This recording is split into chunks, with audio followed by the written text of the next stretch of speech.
Mainit na balita ngayong Sabado. Mahigit 500 kilo na umano'y shabu na nalambat sa iba't ibang baybayin sa Pangasinan, aabot sa halos 4 bilyong pisong halaga. Umano'y pambubugaw na idinaan sa swimming party sa Bulacan, bistado. 11 babae kabilang 3 minor de edad, nasagip. Masamang panahon nagdulot ng baha sa ilang lugar sa bansa. May mga napalikas. Ang latest sa low pressure area sa loob ng Philippine Area of Responsibility, alamin. Linya ng kuryente sa Makati, kumislap at nagliyab dahil daw sa sumabit na basura.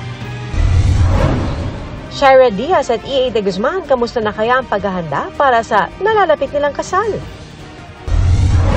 At two-time Olympic gold medalist Carlos Yulo nakaginto sa floor exercise finals ng 2025 Asian Gymnastics Championships sa South Korea.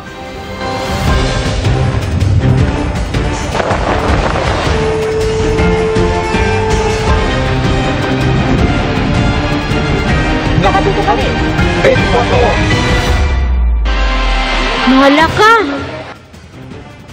Nagmistulang dagat na ang mga kalsada ito sa ilang lugar sa Zamboanga City na lubog na sa baha. Sa barangay Kabatangan, halos nagpasliig na ang baha at makikita ang lalaking yan na tila nilalangoy ang kalsada para makatawid lang. Ganyan din ang sitwasyon sa barangay San Roque na wala raw humpay ang pagulan mula pa kaninang umaga.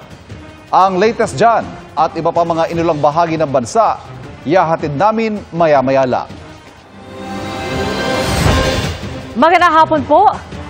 Nagliwanag ang isang bahagi ng Makati City dahil sa kumislap na kawad ng kuryente.